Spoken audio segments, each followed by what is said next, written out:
Hey guys, welcome back to my channel. तो जैसा कि आपको पता है, हमारी इंडियन इकोनॉमी की सीरीज़ चल रही थी, जिसमें हमने कल डेवलपमेंट बैंक, विकास बैंक पढ़ लिया था। मतलब बैंकों के प्रकार सारे पढ़ लिए थे हमने। अब हम आरबीआई के बारे में विस्तार से जानेंगे। आरबीआई जो हमारा केंद्रीय बैंक है, जिसे बैंकों का बैंक कहा जाता है, जो एक नियामक संस्था है, एक रेगुलेटरी बॉडी है, जो कि सभी बैंकों पर नियंत्रण रखने का कार्य करती है, उनको नियमन करने का काम करती है। वो हमारा आरबीआई जो सबसे बड़ा बैंक है, जो हमारे देश का गवर्नमेंट बैंक में एक तरह से गवर्नमेंट बैंक, एक केंद्रीय बैंक कहलाता है। तो उसके बारे में हमें डिटेल में पढ़ना होगा, क्योंकि उससे रिलेटेड क्वेश्चन बहुत बार पूछे जाते हैं एग्ज़ाम में। तो इस क्लास में आपको प्रॉपर बने रहना है और आरबीआई के बारे में सभी जानकारी लेनी है, ठीक है। तो आरबीआई ये क्या है? हमारा एक केंद्रीय बैंक है, एक नियामक या रेगुलेटरी बॉडी है, और इसे बैंकों का बैंक भी कहा जाता है, ठीक है। और डॉक्टर भीमराव अंबेडकर द्वारा दी गई सिफारिशों के आधार पर आरबीआई की स्थापना की थी। आरबीआई की स्थापना कब क्यों हुई थी? डॉक्टर भीमराव अंबेडकर ने सिफारिशें करी थी। कि क्यों करी थी? क्योंकि देश में बैंकों की संख्या बढ़ती जा रही थी, धीरे धीरे बैंकों की संख्या बढ़ती जा रही है, और बैंक अंडर कंट्रोल काम कर रहे थे। मतलब कुछ भी करते थे, लोगों का पैसे और जनता उसमें पैसा जमा करती थी, तो जनता के पैसों का सवाल था यार, स्वाभाविक है। तो इनको नियंत्रित करने के लिए, इनको रेगुलेट करने के लिए एक बड़ा बैंक होना ज़रूरी था देश में, एक बड़ी संस्था होनी ज़रूरी थी। तो उसके लिए डॉक्टर भीमराव अम्बेडकर ने सिफारिश करी थी कि एक ऐसी संस्था स्थापित की जाए जिसके अंदर सभी बैंक आए, और सभी बैंक उनके नियमों का पालन करें, उससे बंधे रहे, और कम से कम बैंकों को उनसे डर लगे कि हाँ, अगर कोई कुछ कल से गलत करते हैं तो आरबीआई बैठा है। मतलब कुछ जैसे कि पेटीएम पेमेंट बैंक के साथ हुआ। अभी पेटीएम पेमेंट बैंक ने जब आरबीआई ने कुछ इसको दिशा निर्देश दिए थे कि तुम्हें इसको पालन करना पड़ेगा, लेकिन उसने आरबीआई की दिशा नियमों को पालन ही नहीं किया। तो आरबीआई ने भी कह दिया कि भाई मैं तुम्हारा दाता बैठा हूँ, भाई मैं अभी तुम्हारा ऊपर बैठी हूँ संस्था, तुमने अगर मुझे नज़रअंदाज किया तो उन्होंने उस बैंक को ही बाहर कर दिया अपने इससे। तो आपको पता है पेटीएम पेमेंट बैंक बंद हो चुका है इस तरह से। तो ये सारी चीज़ें होती हैं। तो डॉक्टर भीमराव अम्बेडकर की किताब the problem of the rupees में इसका वर्णन किया गया था। 1926 में डिल्टन यंग कमीशन भारत में royal commission on Indian currency and finance के नाम से आया था। तब आरबीआई का दृष्टिकोण डॉक्टर अंबेडकर ने कमीशन के सामने रखा था। क्या हुआ था कि डॉक्टर अंबेडकर की किताब थी the problem of the rupees में इस एक ऐसी संस्था होने का वर्णन किया गया था कि भाई एक ऐसी संस्था होनी चाहिए, एक रेगुलेटरी बॉडी होनी चाहिए सभी बैंकों के ऊपर नियंत्रण रखने के लिए। तो उन्होंने कभी ये सुझाव किसके सामने और कब रखा था? तो 1926 में जब डिल्टन यंग कमीशन भारत में आया था, जो क्योंकि आपको पता है उस समय हमारे ऊपर ब्रिटेन का कब्जा था, जो कि हमारा यूके था उसका कब्जा था। तो उनका कमीशन इंडिया में आया था, जो कि करेंसी और फाइनेंस के नाम से आया था। तब आरबीआई की स्थापना की का दृष्टिकोण डॉक्टर अम्बेडकर ने उस कमीशन के सामने रखा था कि भाई हमारे देश में ऐसा बैंक होना चाहिए जो कि बैंकों का बैंक हो, और मतलब सभी बैंक उससे डरे और उसके अंडर कार्य करे, ताकि लोगों का पैसा, जनता का पैसा है ना, उसको कोई नुकसान ना हो, ठीक है। तो इसके लिए उसके सामने रखा था। तो इस डिल्टन कमीशन ने इसके ऊपर विचार किया और आरबीआई की स्थापना हुई। आरबीआई एक्ट 1934 के तहत 1 अप्रैल 1935 में हुई थी। आरबीआई का एक्ट लाया गया था। जब ये सुझाव रखा गया तो पहले आरबीआई एक्ट लाया गया था, 1934 में लाया गया था। 1934 में आरबीआई एक्ट आया, लेकिन आरबीआई बैंक की स्थापना कब हुई? तो वो 1 अप्रैल 1935 को इसकी स्थापना हुई थी। प्रारंभ में एक निजी बैंक था, प्राइवेट बैंक था, मतलब कि प्राइवेट लोग इसे संचालित करते थे। गवर्नमेंट का इसमें कोई शेयर होल्डर नहीं था, प्राइवेट लोग इसको चलाते थे। लेकिन जब हमारा देश आज़ाद हुआ 1947 में, तब उसके बाद 2 साल बाद 1 जनवरी 1949 में इसका राष्ट्रीयकरण किया गया था, एक सरकारी बैंक बन गया। तो जब ये बना था आरबीआई, तब ये एक प्राइवेट बैंक था। देश आज़ाद होने के 2 साल बाद 1 जनवरी 1949 में इसका राष्ट्रीयकरण किया गया और इसे गवर्नमेंट बैंक बनाया गया। तो जब हमारे देश में आरबीआई बना था 1935 में, तब उसके प्रथम गवर्नर कौन थे? तो ओ स्मिथ थे। ओ स्मिथ जो कि एक ब्रिटेन के निवासी थे। ओ स्मिथ थे इसके पहले गवर्नर। और स्वतंत्र भारत होने के बाद आरबीआई के गवर्नर कौन थे? तो स्वतंत्र भारत होने के बाद सी डी देशमुख है। और वर्तमान में आरबीआई के गवर्नर कौन है? तो ये आप आराम से लिख सकते हो, एक आईएएस ऑफिसर है, एक्स आईएएस ऑफिसर है। अगर आप कम एज में आईएएस ऑफिसर बनते हो और आपका धीरे धीरे प्रमोशन होता है, तो आप आरबीआई के गवर्नर बनने की योग्यता भी रख सकते हो, ठीक है। तो अच्छे से पढ़ाई करिए, इसीलिए कहते हैं कि पढ़ाई कीजिए, ताकि आपको एक इतनी बड़ी संस्था, इतनी बड़ी जो सभी बैंकों के ऊपर नियंत्रण रखती है, उसका एक गवर्नर का पोस्ट है, जो कि बहुत बड़ी बात होती है, वो प्राप्त करने का मौका मिले। तो अभी कौन है? संजय मल्होत्रा, जो कि आपकी अपनी तरह ही, मतलब कि जो आप जिसकी तैयारी करो उसकी तरह ही पहले एक आईएएस ऑफिसर रह चुके थे, ठीक है। तो अभी वर्तमान में कौन है? संजय मल्होत्रा। इसीलिए आपको इन सभी चीज़ों का, इकोनॉमी का अच्छे से ज्ञान होना चाहिए, क्योंकि आपको ये सभी चीज़ें रेगुलेट करनी है आगे जाके। तो संजय मल्होत्रा थे हमारे वर्तमान के गवर्नर। जो है स्वतंत्र भारत के पहले गवर्नर सी.डी. देशमुख थे। और जो आरबीआई जब बना था 1935 में, तब पहले गवर्नर कौन थे? तो ओ स्मिथ थे, ठीक है। प्रारंभ में आरबीआई का कार्यालय कहाँ था? कोलकाता में। 1937 में आरबीआई के कार्यालय को मुंबई में शिफ्ट किया गया था और वर्तमान में भी यह मुंबई में ही है।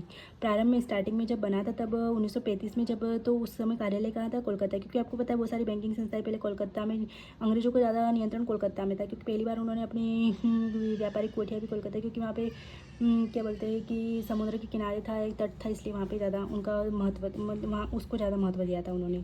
तो प्रारंभ में आरबीआई का कार्यालय उन्होंने कोलकाता बनाया था, लेकिन 2 साल बाद 1937 में उसे मुंबई शिफ्ट कर दिया गया और वर्तमान में भी मुंबई में ही है। आरबीआई की क्षेत्रीय कार्यालय मतलब कि इसके अलग अलग ब्रांचेस कितनी? 26 हैं।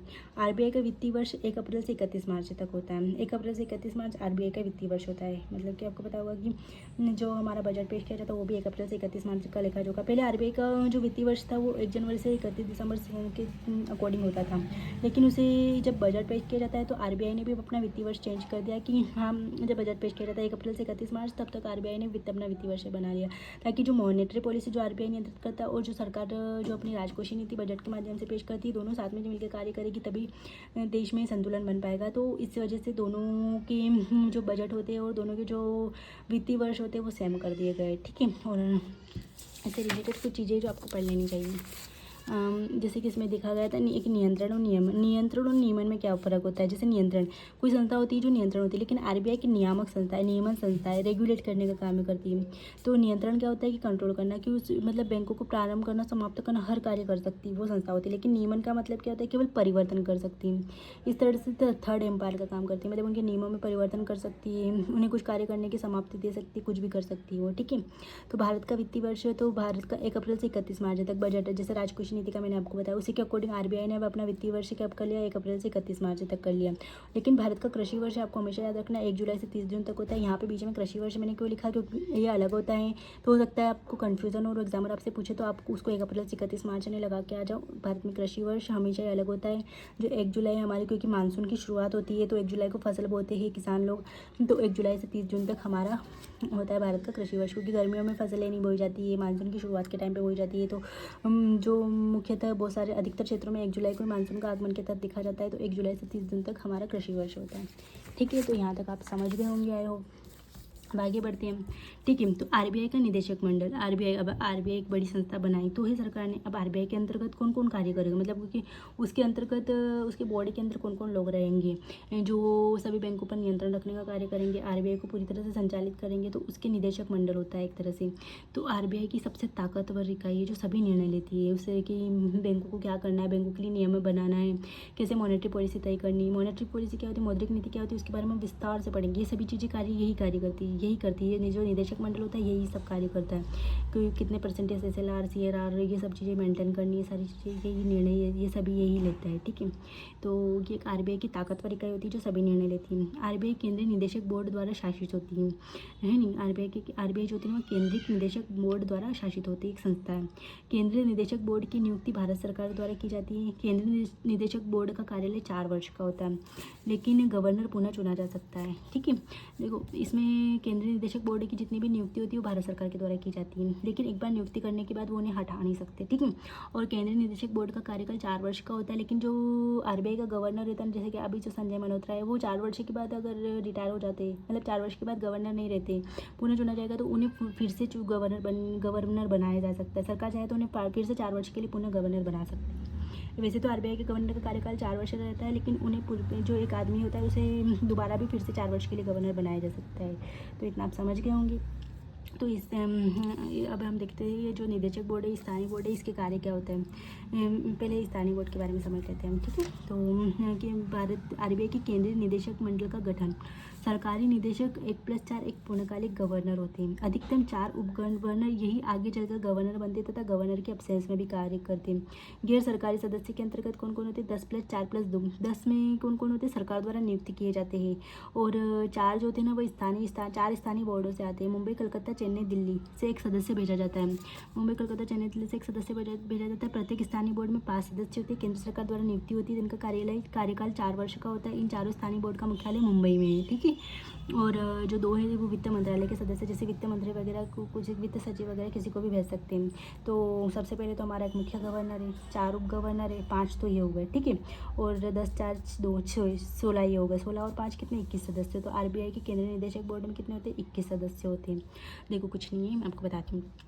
सबसे पहले तो एक गवर्नर होता है, आरबीआई का गवर्नर, जो एक पूर्णकालिक गवर्नर होता है, और एक सरकारी निदेशक होता है, जो मतलब कि आरबीआई से कौन कौन लोग आते हैं, तो आरबीआई से होता है एक पूर्णकालिक गवर्नर, ठीक है। एक गवर्नर होता है और 4 उप गवर्नर होते हैं, 4 उप गवर्नर होते हैं। इन उप गवर्नर में से वापस आगे चलकर एक किसी को गवर्नर बनाया जाता है। जब ये गवर्नर रिटायर हो जाता है, इसके कार्यकाल समाप्त हो जाता है, तो जो 4 उप गवर्नर होते हैं इन्हीं में से एक को गवर्नर बनाया जाता है। और अगर गवर्नर उपस्थित नहीं किसी कारणवश, जैसे कि हेल्थ इश्यूज़ की वजह से, कोई महत्वपूर्ण कार्य की वजह से यदि गवर्नर उपस्थित नहीं है, तो ये जो मॉनेटरी पॉलिसी वगैरह जो भी कार्य का जो निदेशक मंडल में जो कार्य संचालन करने का काम होता है, वो गवर्नर की बेसिस पे ये उप गवर्नर कर लेते हैं, ठीक है। जो सबसे वरिष्ठ उप गवर्नर होता है ना, वही गवर्नर का काम कर लेता है। अब जो गैर सरकारी सदस्य, वैसे तो ये सरकारी होते हैं और आरबीआई के होते हैं, लेकिन इन्हें जो है ना मुख्य सदस्य, जो ऑफिशियल सदस्य कहा जाता है, और नॉन ऑफिशियल में होते हैं 10+4+2। 10 जो होते हैं ना वो सरकार द्वारा नियुक्त करके, मतलब कि सरकार ने जो संसद में जो बैठे हुए हैं ना, उन लोगों में से, मंत्रियों में से नियुक्त करके भेजते हैं 10 सदस्यों को, ठीक है। 4 जो होते हैं ना, 4 स्थानीय बोर्ड, हमारे देश में 4 स्थानीय बोर्ड है। 4 जैसे कि मुंबई में अलग है, कोलकाता में अलग है, चेन्नई में अलग है, दिल्ली में अलग है। पूरब देखो, ये मुंबई वाली जो पश्चिम की तरफ की है, कोलकाता पूर्व की तरफ की है, चेन्नई दक्षिण की तरफ की, और दिल्ली उत्तर की तरफ की। मतलब आपको पता है 4 स्थानीय बोर्ड जो 4 अपने अलग अलग 4 एरियो में नियंत्रण रखती हैं। इन प्रत्येक स्थानीय बोर्ड में 5 सदस्य होते हैं, उसमें से एक सदस्य को सरकार चुनकर इस आरबीआई के इस निदेशक मंडल में भेजती है, और इनका कार्यकाल 4 वर्ष का होता है। और इन चारों स्थानीय बोर्डों का मुख्यालय, जो मतलब इनके लोग जो आपस में मिलते हैं अपने अपने एरिया के वार्तालाप को डिस्कस करने के लिए, तो इनकी मीटिंग क्या होती है, मुंबई में होती है, क्योंकि इनका मुख्यालय, सबसे बड़ा मुख्यालय जो है ना इनका मुंबई में। अब स्थानीय बोर्ड के बारे में मैं आपको बता देती हूँ। स्थानीय बोर्ड के कार्य होते हैं। केंद्रीय बोर्ड को सलाह देता है, मतलब कि ये जो केंद्रीय बोर्ड जो होता है, जो मौद्रिक नीति वगैरह बनाता है, इसको सलाह देने का कार्य करता है। मुंबई पश्चिम, कोलकाता पूर्व, चेन्नई दक्षिण व उत्तर, दिल्ली उत्तर अपने अपने क्षेत्र में प्रतिनिधित्व करते हैं, प्लस केंद्रीय बोर्ड द्वारा समय समय पर सौंपे गए कार्य करते हैं। जो आरबीआई का जो केंद्रीय बोर्ड होता है ना, ये जो कार्य सौंपता है कि भाई आपको इतना बजट का देखना है, मतलब इतना देखना है कि सीआरआर कितना मेंटेन होना चाहिए आपके एरिया में, किस तरह से, क्या पीएसएल के पे जो प्रायोरिटी सेक्टर लैंडिंग के तहत लोन दिया जा रहा है वो दिया जा रहा है या नहीं दिया जा रहा है, इसलिए इनको शामिल किया जाता है, और अपने अपने क्षेत्रों में ये सारी चीज़ें देखते हैं। तो आई होप आप आरबीआई का निदेशक मंडल भी समझ गए होंगे, और केंद्रीय निदेशक, जो इस निदेशक मंडल के अंतर्गत कौन कौन सदस्य होते हैं, इनको भी समझ गए होंगे। ऑफिशियल सदस्य के अंतर्गत एक गवर्नर, 4 उप गवर्नर, 5 ही सदस्य होगा, ठीक है। और नॉन ऑफिशियल के अंतर्गत 10 तो होता है ना, वो गवर्नमेंट चुनकर भेजती है, जो कि अपने संसद वगैरह में से भेजती है। 4 जो होते हैं वो 4 स्थानीय बोर्ड जो होते हैं, जो कि पूर्व पश्चिम उत्तर दक्षिण के 4 स्थानीय बोर्ड हैं, मुंबई, कोलकाता, दिल्ली और चेन्नई, तो वहाँ से चुनकर भेजे जाते हैं एक एक सदस्य। और 2 सदस्य जो होते हैं ना, वो वित्त मंत्रालय से जो वित्त मंत्री होता है ना, वो चुन के भेजता है। तो ये सारे लोग मिलकर जो हमारी मॉनेटरी पॉलिसी को नियंत्रित करते हैं, जो बैंकों के ऊपर नियंत्रण रखने का कार्य, उनके लिए नियम वगैरह बनाने का कार्य, सभी मिलकर कार्य, ये 21 सदस्य होते हैं ना, ये सारी चीज़ें मेंटेन करते हैं। और मौद्रिक नीति क्या है, मौद्रिक नीति पूरी तरह से ये 21 सदस्य ही मिलकर बनाते हैं और पूरी तरह से नियंत्रित करते हैं। ब्याज की दरें, लोन कैसे बढ़ा जाएगा, मार्केट में पैसों का कितना विचलन है, महंगाई होगी आगे या फिर मंदी होगी, उसको कैसे दूर करना है, क्या करना है, ये सभी कार्य 21 सदस्य मिलकर करते हैं, ठीक है। और इसमें सबसे बड़ा रोल होता है आरबीआई के गवर्नर का, वो मुख्य अधिकारी होता है वो, ठीक है। तो आप ये सारी चीज़ें समझ गए होंगे। तो आज हमने क्या देखा, तो आज हमने आरबीआई के बारे में थोड़ी सी जानकारी ली कि भाई ये बना कैसे था, इसकी सिफारिश किसने की, डॉक्टर भीमराव अम्बेडकर ने इसकी सिफारिश की थी। ये 1934 के एक्ट के तहत आया था, लेकिन 1935 में बना था। पहले इसकी कार्यालय हमें पता है कोलकाता में था, 1937 में मुंबई में बना, जो कि वर्तमान में मुंबई में। आरबीआई के प्रथम गवर्नर कौन थे, स्वतंत्रता के बाद प्रथम गवर्नर कौन थे, और आरबीआई के वर्तमान गवर्नर कौन है, इसकी कितनी क्षेत्रीय शाखा है वो भी हमने देखा, और इसका वित्तीय वर्ष क्या होता है, ये सारी चीज़ें देखी हमने। उसके केंद्रीय बोर्ड में देखा कि केंद्रीय बोर्ड का कार्य क्या क्या होता है, और केंद्रीय बोर्ड के सदस्यों में कौन कौन होता है और कैसे कैसे कार्य करते हैं, ठीक है। अब आरबीआई के जो प्रमुख कार्य है वो हम कल करेंगे, वो भी थोड़े से अच्छे हैं, मतलब मैं आपको अच्छे से पूरे से एक्सप्लेन करूँगी। वैसे आप पॉइंट में लिख सकते हो, लेकिन मैं आपको इनको अच्छे से एक्सप्लेन करूँगी, ठीक है। तो आरबीआई के कार्य वैसे आप लिख सकते हो, मौद्रिक नीति बनाने का कार्य करता है, बैंकों का बैंक होता है, सभी बैंकों पर नियंत्रण करता है, सभी के लिए नियम कानून वगैरह बनाता है, लेकिन फिर भी मैं आपको अच्छे से पूरे डिटेल में एक्सप्लेन करूँगी इनको सभी को, ठीक है। तो आज के लिए बस इतना ही। Thank you, thanks for watching.